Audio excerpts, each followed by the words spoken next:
Yes, people, how's it going? Welcome back to Lily White Lane. Hope you're doing good, hope you're keeping safe and well, and hope you're having a fantastic and a smashing Friday. Now, huge game tomorrow, huge game for Spurs, in need of 3 points to continue our momentum and unbeaten run in this season at home to a very decent and on-form Fulham side.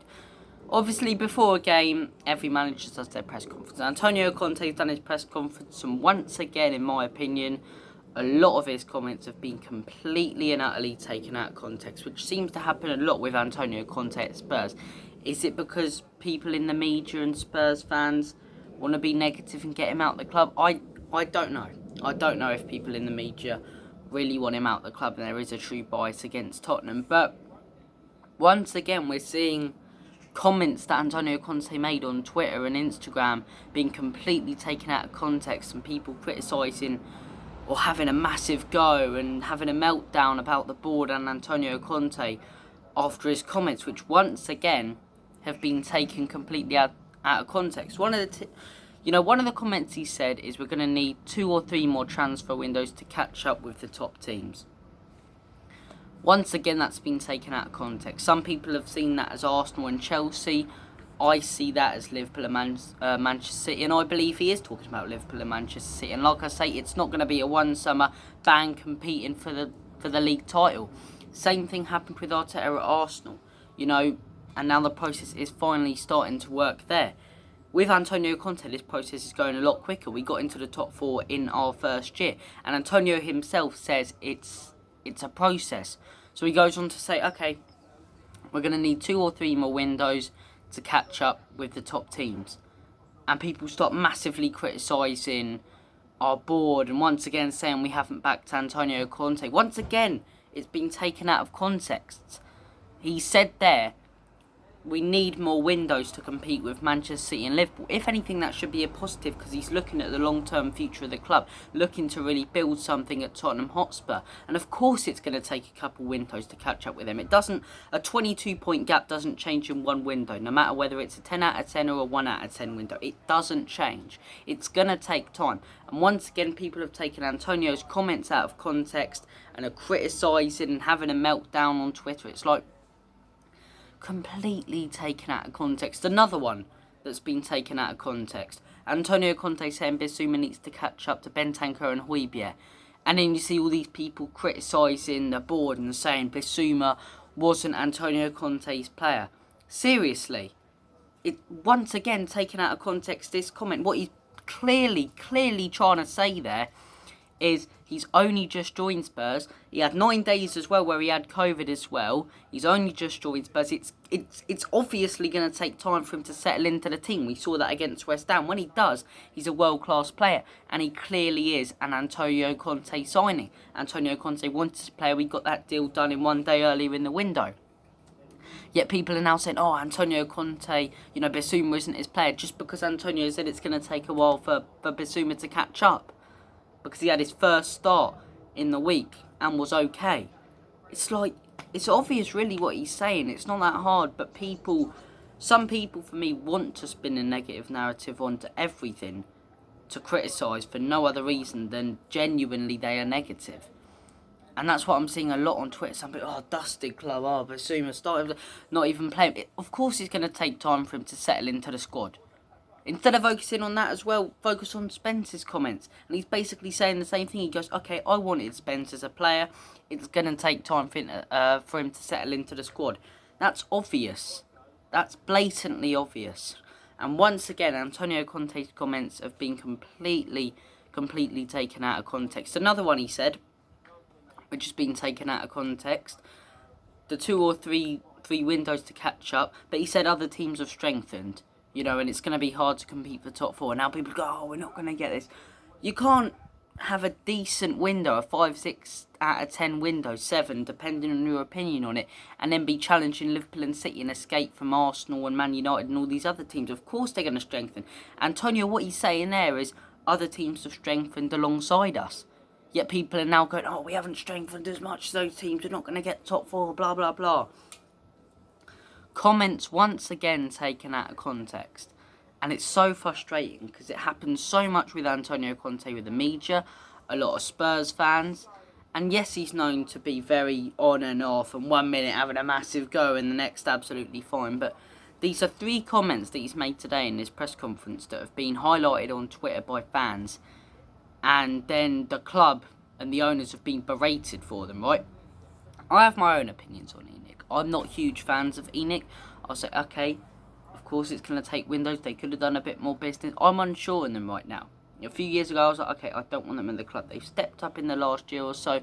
And you look at the whole situation of them keeping us financially stable and in a completely different position to what we were 20 years ago.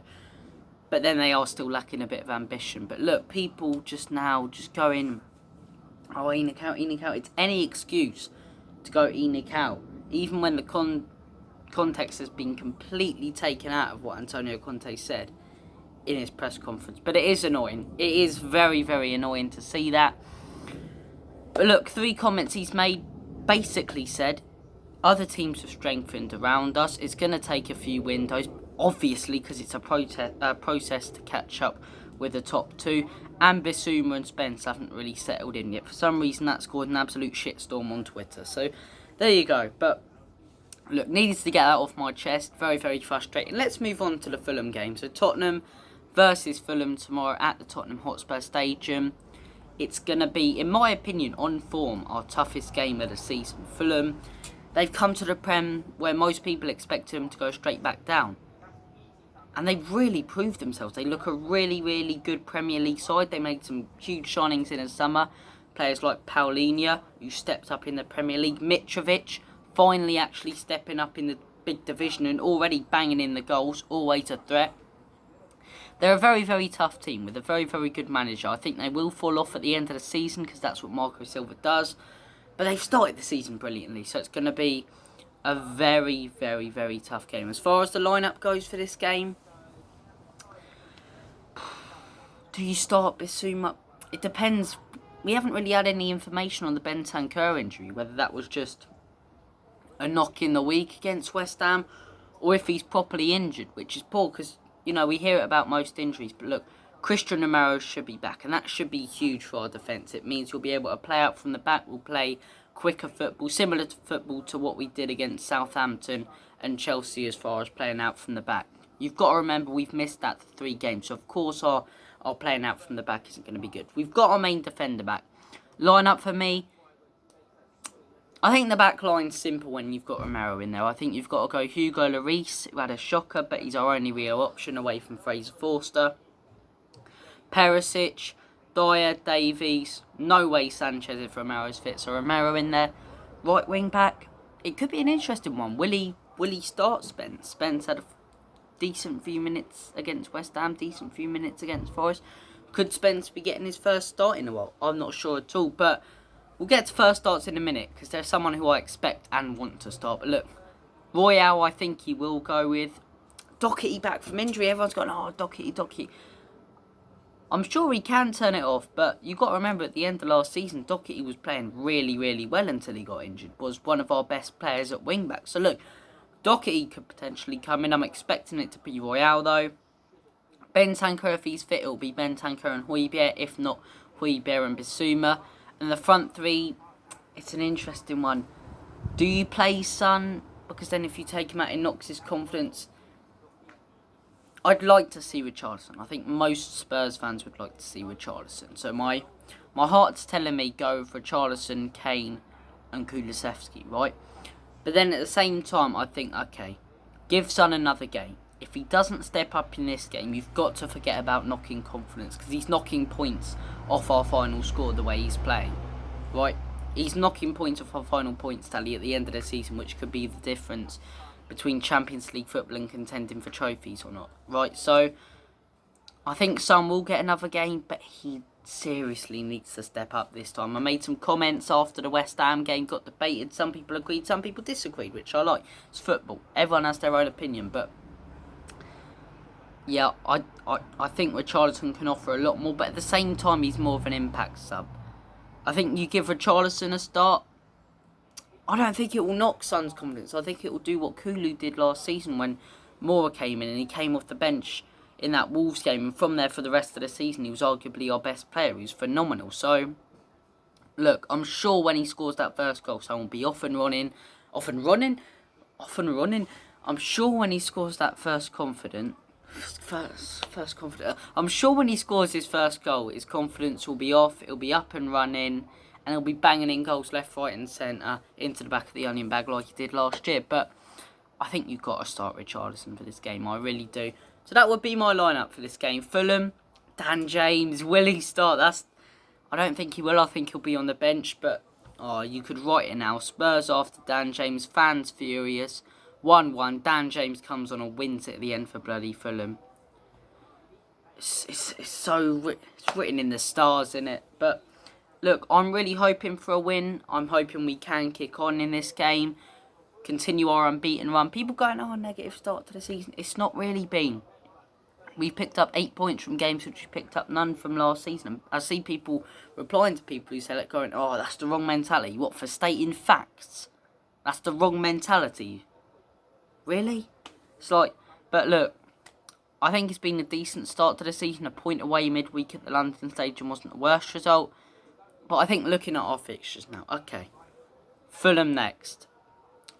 I think we need to pick up 3 points there. Because if we don't pick up 3 points, we are going to drop points to City. I know we've got the whole beating City thing, but this is a different City side with Erling Haaland. I could see them going You know what? I think City will go invincible this season. I really do. I think they'll get the most points a Premier League team ever has. I think they will become the best ever Premier League team this season, the way they're playing. But look, yeah, it's interesting. It's really, really interesting. We need to win this game because we're not going to win against City this time. Let's be honest, we're not. After that, Leicester, that's a winnable game. A very winnable game with their form now. You know, and then the big one. And then the North London derby. So look, we have got to pick up points here. It's a huge game for confidence as well. 2 draws, 3 wins. Let's make it 4 wins and 2 draws. Thank you for watching this video. Let me know your thoughts and opinions on the Fulham game and Antonio Conte's comments. Do you think he was going back to that same on and off Antonio Conte, 1 minute praising the team and the next wanting to stab them with a knife? Or do you think it was Antonio Conte saying nothing which was meant, really? Nothing meant by what he said. Let me know your thoughts and opinions on that and give me your score predictions for the Fulham game. Thank you for watching this video. Take care of yourselves. All the best. God bless. And as always, come on you Spurs. In Conte, we trust.